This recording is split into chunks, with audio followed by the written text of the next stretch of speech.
বাইরে আমাদের ব্যান্ড বসে আছে, আপনার অনুমতি পেলেই আমরা গান শুরু করব। কিসের অনুমতি রে লাউড়া, কিসের অনুমতি? তোদের অনুমতির কোদ মারি গান। একটু ওয়েট কর, মোটিন জ্বালিয়ে তোদের গানের গুষ্টির কথা আগুন লাগিয়ে দেবো, একটু ওয়েট কর। আরে চোদন, মায়ের কাছে মাসির গল্প শোনাচ্ছে। ওসব মোটিন ফোটিন জ্বালিয়ে কিছু ছিটতে পারবে না চাদু। কারণ মোটিন কোম্পানির সাথে আমাদের ব্র্যান্ড কোলাবোরেশন করা আছে। আমরা খালি টিভির অ্যাডি ওই নাটক করে মরি, বাস্তবে আমাদের ওই মোটিন কিছু ছিটতে পারে না।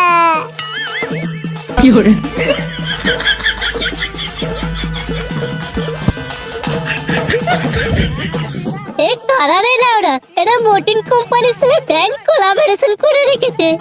ভগবান আমাকে তুই মেরে ফেলবে ভগবান, প্লিজ ভাই আমাকে বাঁচা, ভাই আমাকে বাঁচা। এই গরমে তোরা আর আমায় গান শোনাস না ভাই, আমি মরে যাবো ভাই।